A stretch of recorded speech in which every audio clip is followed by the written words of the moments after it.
Royal academy of science ஆப்பினூடான online மூலமான வகுப்புகளை நாங்க பார்த்துக் கொண்டு வரோம். அதுல பேப்பர் கிளாஸுக்குரிய பகுதியில இறுதியாக நாங்க ஆன்லைன் மூலமான எக்ஸாம் வச்சிருந்து அந்த எக்ஸாமுக்குரிய விளக்கங்களை நாங்க பார்த்துக் கொண்டு வரோம். இறுதியாக 8 வினாக்களுக்குரிய விளக்கங்களை மிகவும் ஆழமாகவும் தெளிவாகவும் பார்த்திருக்கிறோம். இன்றைக்கு அந்த பேப்பருக்கான விளக்கத்தினுடைய தொடர்ச்சியை தான் பார்க்க போறோம். உங்களுக்கு தெரியும், நாங்க செஞ்சிருந்த எக்ஸாம் 3 பகுதிகளை உள்ளடக்கியது.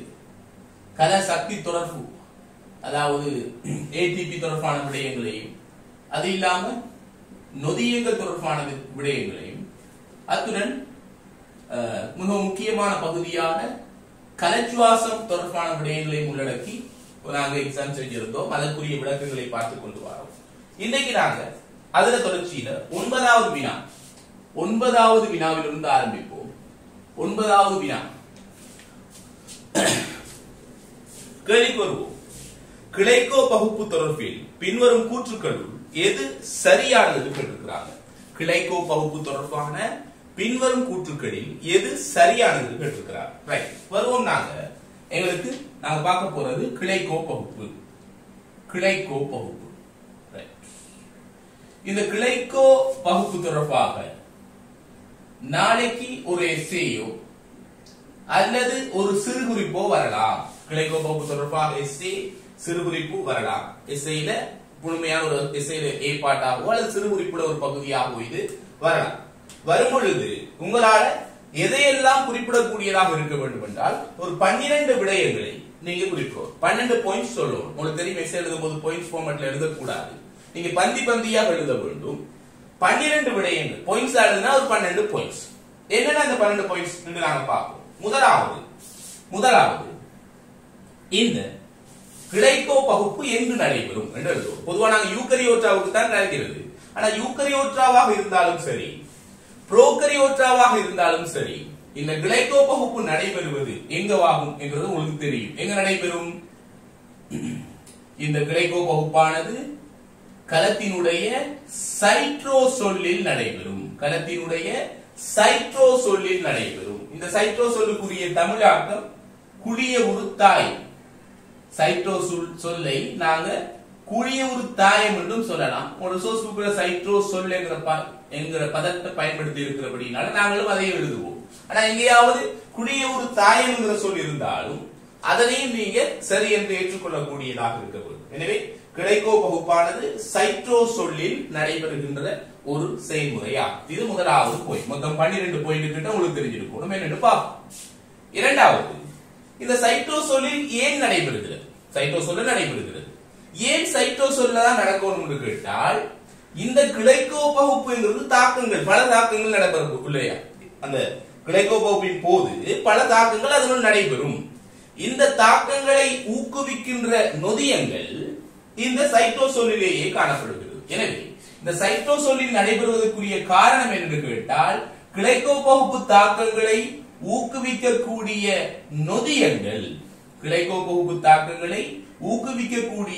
நொதியங்கள், இந்த சைட்டோசோலில் காணப்படுகின்றமையே காரணமாக இருக்கிறது. அப்ப இதுல இருந்து ஒரு விடயம் மறைமுகமா நாங்க சொல்லுகிறோம். சொல்றோம், கிளைக்கோ பகுப்பு தாக்கங்கள் நொதியங்களினால் ஊக்குவிக்கப்படுகின்றன என்கிறத எங்களுக்கு தெரிஞ்சிருக்கும். அந்த நொதியங்களவை அதெல்லாம் எங்களோட சிலபஸ்க்கு உட்பட்டது அல்ல. ஆனால் நாளைக்கு ஒரு கேள்வியில கிளைக்கோ பகுப்பு தாக்கங்கள் நொதியங்களினால் ஊக்குவிக்கப்படும் என்கிற கூற்று வந்தால் அந்த கூற்று சரியானது என்கிறத நாங்கள் இதுல இருந்து முடிவெடுத்துக் கொள்ளலாம். எனவே முதலாவது எங்கு நடைபெறுகிறது, இரண்டாவது ஏன் அந்த இடத்தில் நடைபெறுகிறது, மூன்றாவது இந்த கிளைக்கோ பகுப்பு நடைபெற வேண்டுமாக இருந்தால் அதற்கு ஒட்சிசன், மூலக்கூற்று ஒட்சிசன் அவசியமா இல்லையா என்று கேட்டால், இந்த கிளைக்கோ பகுப்பு தாக்கத்தில் உங்களுக்கு தெரியும் O2 வில் தங்கி இருக்குமா? O2 வில் தங்கி இருக்காது. கிளைக்கோ பகுப்பு தாக்கம் O2 வில் தங்கி இராது. O2 வில் தங்கி இராதென்றால் அதிலிருந்து நாம் ஒரு முடிவு எடுக்கலாம். O2 இல்லாமல் நடக்குதாக இருந்தால் உங்களுக்கு தெரியும், கவனிங்க, காற்று சுவாசத்தினுடைய முதற்படி கிளைக்கோ பகுப்பு தெரியும். அதே மாதிரி இது O2 தேவை இல்லாதபடியினாலே நொதித்தல், காற்றினுடைய சுவாசத்தில் நொதித்தலுக்கும் முதற்படியாக என்ன இருக்குது? இந்த கிளைக்கோ பகுப்பு தான் காணப்படுது. எனவே இதுல இருந்து ஒரு முடிவு எடுக்கிறோம், O2 வில் தங்கிராது. எனவே காற்றின் சுவாசம். காற்றின் சுவாசம் புதிய சிலபஸ் எழுதுறாங்க, உங்களுக்கு தெரியும். காற்றின் சுவாசம். சில பேர் ரீனாவை பார்த்துட்டு காற்றின்றி என்று வாசிக்கிறது. அப்படி வாசிக்க கூடாது. காற்றின் முழுமையாக வாசிக்கணும். காற்றின் சுவாசம். அது மட்டும் இல்லாமல் நொதித்தல், காற்றின் சுவாசம், நொதித்தல் ஆகிய இரண்டுக்குமே ஒரு பொதுவான முதற்படியாக காணப்படுகிறது. பொதுவான முதற்படியாக காணப்படுகிறது. பொதுவான முதற்படி என்றால் என்ன? இரண்டுக்குமே இவர்தான் முதலாவது படி. உங்களுக்கு ஏற்கனவே இந்த விடயம் தெரியும். அடுத்தது ஐந்தாவது பாயிண்ட். ஐந்தாவது பாயிண்ட் என்ன சொல்ல போறோம்? இந்த கிளைகோ பகுப்பின் போது ஒரு வாயுவை சொன்னபடினால இன்னொரு வாயுவை பத்தி கிடைக்கும். ஒரு தொடர்பை ஏற்படுத்தி ஞாபகத்தில் வைக்க கொடுத்தாங்க. கிளைகோ பகுப்பின் போது கார்பனீரொட்சைட்டு வாயு வெளிவிடப்படுமா படாதா? வெளிவிடப்படுமா படாதா? கார்பனீரொட்சைட்டு வாயு வெளிவிடப்படுவதில்லை. கார்பனீரொட்சைட்டு வாயு வெளிவிடப்படாது. ஏன் இதை நான் இந்த இடத்துல சொல்கிறோம்? உங்களுக்கு தெரியும், காற்று சுவாசத்தினுடைய சில படிமுறைகளின் போதும் ஆல்கஹால் நொதித்தல், எத்தைல் ஆல்கஹால் நொதித்தலின் போதும் கார்பனீரொட்சைட்டு வாயு வெளிவிடப்படும். எந்தெந்த இடங்கள்ல கார்பனீரொட்சைட்டு வாயு வெளிவிடப்படும்? உங்களுக்கு தெரியும், காற்று சுவாசத்திலே பைருவேட் ஒட்சியேற்றத்திலே, காற்று சுவாசத்திலே பைருவேட் ஒட்சியேற்றத்தை எடுத்துக்கொண்டால் இந்த பைருவேட் ஒட்சியேற்றத்திலே வெளிவிடப்படுகின்ற கார்பனீரொட்சைட்டு வெளிவிடப்படும். 2 கார்பனீரொட்சைட்டு வாயு வெளிவிடப்படும். அடுத்தது கிரெப்ஸ் வட்டம் அல்லது சித்திரிக் அமில வட்டம். இந்த கிரெப்ஸ் வட்டத்திலே உங்களுக்கு தெரியும், ஒரு குளுக்கோஸ் மூலக்கூறிலிருந்து தான் கதைக்கிறோம். 4 CO2 மூலக்கூறுகள் வெளிவிடப்படும். அத்துடன் நொதித்தலிலே ஆல்கஹால் நொதித்தல் அல்லது எத்தைல் ஆல்கஹால் நொதித்தலிலே, எத்தைல் ஆல்கஹால் நொதித்தலை எடுத்துக்கொண்டால் இந்த எத்தைல் ஆல்கஹால் நொதித்தலின் போதும் உங்களுக்கு தெரியும், பைருவேட் மூலக்கூறுகள் 2 என்ன செய்யும்? கார்பனீரொட்சைட்டு வாயு 2ஐ விடுவித்துத்தான் அசெட்டல்டிஹைடாக மாற்றப்படும். எனவே இந்த இடங்களில் எல்லாம் கார்பனீரொட்சைட்டு வெளிவிடப்படும். ஆனால் இந்த கிளைகோ பகுப்பின் போது கார்பனீரொட்சைட்டு வாயு வெளிவிடப்படாது. இது ஐந்தாவது பாயிண்ட். ஆறாவது பாயிண்ட் இங்க என்ன நடக்குதுங்கிறதுக்கு வரும். என்ன நடக்குது என்று கேட்டால் என்ன நடக்கும்? உங்களுக்கு தெரியும், குளுக்கோஸ் மூலக்கூறு, இங்கு குளுக்கோஸ் மூலக்கூறு ஒன்று படிப்படியாக உடைக்கப்பட்டு, படிப்படியாக அர்த்தம் உடனடியாக இறுதி விளைபொருளாக மாறவில்லை, இடைநிலை விளைபொருள்கள் பல தோற்றுவிக்கப்படுகின்றன. இவ்வாறு குளுக்கோஸ் மூலக்கூறானது படிப்படியாக உடைக்கப்பட்டு என்ன செய்யப்படுகிறதாம்? அதாவது இறுதியாக 2 பைருவேட் மூலக்கூறுகளை தோற்றுவிக்கிறது. 2 பைருவேட் மூலக்கூறுகளை தோற்றுவிக்கிறது. பைருவேட் என்றது உங்களுக்கு தெரியும், பைருவிக் அமிலம் என்று சொல்லுவாங்க. 3 கார்பன் கொண்ட ஒரு சேர்வையாக காணப்படுகிறது. குளுக்கோஸ் உங்களுக்கு தெரியும், 6 கார்பன் கொண்ட ஒரு சேர்வை. எனவே உண்மையில் கிளைகோ பகுப்பினுடைய நோக்கம் என்ன? குளுக்கோஸ் மூலக்கூறு படிப்படியாக உடைக்கப்பட்டு 2 பைருவேட் மூலக்கூறுகள் தோற்றுவிக்கப்படுதல். அது மட்டும் இல்லாமல் இவ்வாறு குளுக்கோஸை உடைப்பதற்கு ஆரம்பத்திலே என்ன செய்யப்படுமா? இந்த இடத்துல ஆரம்பத்திலே 2 ATP மூலக்கூறுகள் பயன்படும். அதையும் சொல்லணும்னாங்க. குளுக்கோஸை உடைப்பதற்காக இங்கு 2 ATP, குளுக்கோஸின் உடைவை ஊக்குவிப்பதற்காக ஆரம்பிப்பதற்காக 2 ATP மூலக்கூறுகள் பயன்படக்கூடியதாக இருக்கும் என்கிறது எங்களுக்கு தெரிஞ்சிருக்கும். அப்ப 2 ATP மூலக்கூறுகள் இங்கு பயன்படுகின்றன என்கிறதும் சொல்லுகிறோம். அடுத்தது 8வது பாயிண்ட் கவனிங்க. இவ்வாறு குளுக்கோஸ் உடைக்கப்படும் பொழுது என்ன வெளியாகும்? ஐதரசன் வெளியாகும் இல்லையா? ஐதரசன் வெளியாகும், இலத்திரன்கள் வெளியாகும். இந்த ஐதரசனையும் இலத்திரன்களையும் அங்கிருக்கின்ற 2 NAD+ மூலக்கூறுகள் பெற்றுக்கொண்டு எதையெல்லாம் பெற்றுக்கொள்ளுது? ஐதரசனை பெற்றுக்கொள்ளுது இல்லையா? அது இல்லாம இலத்திரன்களை பெற்றுக்கொள்ளுது. இவ்வாறு பெற்றுக்கொண்டு ஐதரசனையும் இலத்திரன்களையும் பெற்றுக்கொண்டு NAD+ தாழ்த்தப்படுமா ஒட்சியேற்றப்படுமா? தாழ்த்தப்படும். காரணம் என்ன? உங்களுக்கு தெரியும், ரசாயனவியல் நீங்க படிச்சிருக்கிறீங்க. ஐதரசனை ஏற்றாலும் சரி, இலத்திரனை ஏற்றாலும் சரி, அது என்ன அழைக்கப்படும்? தாழ்த்தல் என அழைக்கப்படும். எனவே NAD+ தாழ்த்தப்பட்டு என்ன உருவாகிறது? 2 NADH தோற்றுவிக்கப்படுகிறது. இதையும் ஒரு பாயிண்டாக நாங்க சொல்லுகிறோம். உங்களுக்கு தெரியும், இந்த NADH எங்களுக்கு மிகவும் பயனுள்ள ஒரு மூலக்கூறு. எங்களை காற்றின் சுவாசத்தின் போது இது ஒட்சியேற்ற பொஸ்போரேற்ற மூலமாக இலத்திரன் கடத்தும் சங்கிலியிலே ஏடிபி உற்பத்திக்கு பயன்படும். ஒரு NADH இலிருந்து 2.5 ATP சராசரியாக 2.5 ATP மூலக்கூறுகள் உற்பத்தி செய்யப்படும் என்கிறதும் எங்களுக்கு தெரியும். அடுத்தது 9வது பாயிண்ட். இப்ப 2 NADH தோற்றுவிக்கிறத பத்தியும் நாங்க சொல்லிட்டோம். அத்துடன் இந்த தாக்கத்தினுடைய இறுதியிலே அதாவது பைருவேட் தோற்றுவிக்கப்படுகின்ற இந்த தாக்கத்தின் இறுதியின் போது 4 ATP மூலக்கூறுகள் என்ன முறை மூலமாக உங்களுக்கு தெரியும், என்ன முறை மூலமாக? கீழ்ப்படை பொஸ்போரிலேற்றம் மூலமாக. எனவே கிளைகோபகுப்பு தாக்கத்தின் இறுதியிலே 4 ATP மூலக்கூறுகள் கீழ்ப்படை